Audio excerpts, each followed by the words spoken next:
Washington to talk about what comes next in Gaza.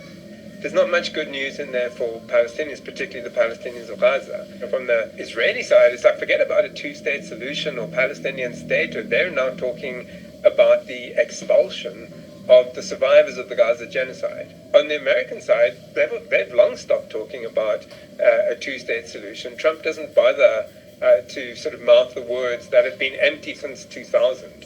These two sides are in accord, really, and are not bothering to say the words that many Western and Arab governments would like to hear from them. These aren't really new positions. That's the interesting part.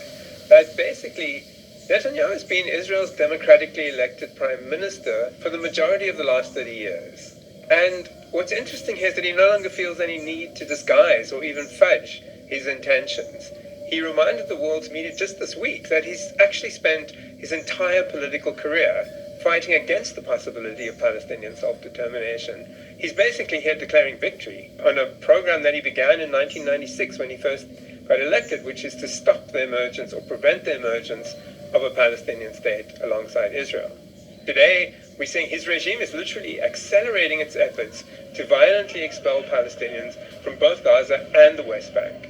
So why does Netanyahu feel so confident in his defiance of what's been the consensus among European and other Western and Arab states, and even the long-standing policies of the United States, the sort of mantra of a two-state solution?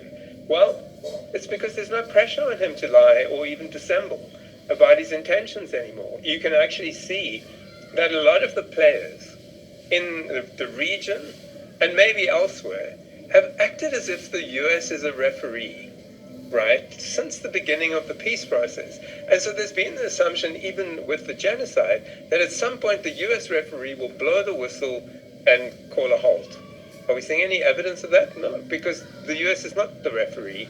The US is a player, a coach, an armorer of one side in this contest. Israel. Why is there not a state of Palestine according to international law? For one and only one reason: the U.S. vetoes it, because membership in the United Nations goes through the UN Security Council.